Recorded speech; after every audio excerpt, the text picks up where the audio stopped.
Have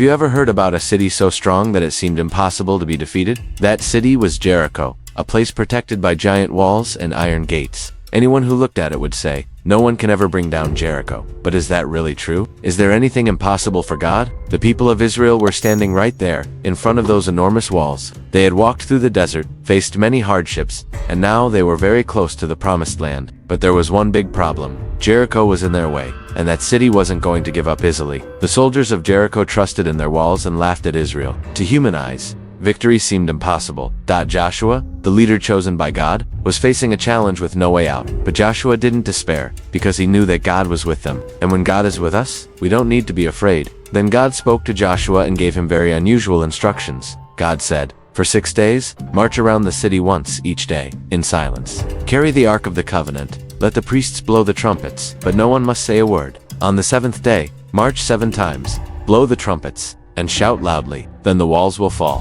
What a strange plan. Imagine hearing that. Marching in silence, walking in circles without fighting. Could that really work? Joshua's men might have thought, this doesn't make sense. But Joshua knew that obeying God is always the best choice, even when we don't understand. On the first day, the people of Israel started marching, a long line, walking silently, with priests blowing the trumpets, but no one speaking a word. From the top of the walls, the people of Jericho watched and laughed. What are these crazy people doing? Do they think they can bring down our walls just by walking around them? But the people kept going, silently. 1 full lap, then back to camp. The second day, the same thing. 1 lap, total silence. The third day, again, day after day, march after march, until 6 days were completed. Imagine the heavy silence, the steady steps, the people trusting God's command even without seeing anything happen.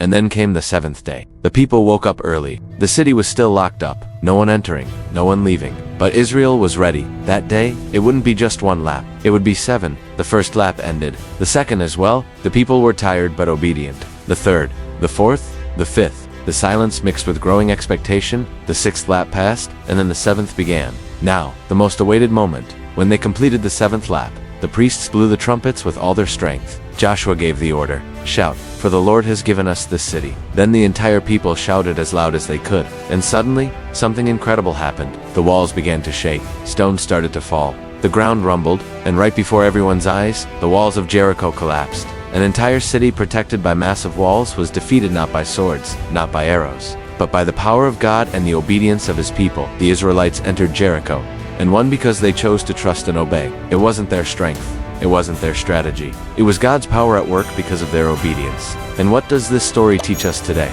We also have walls in our lives. They aren't made of stones, but they can be problems, fears, lies, disobedience, sadness, or even the struggle to do what's right. And do you know the secret to overcoming them? The same as Joshua and the people of Israel, obeying God.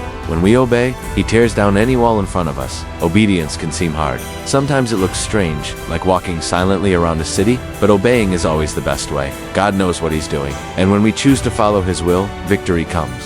So remember, never disobey God, because disobedience only brings defeat.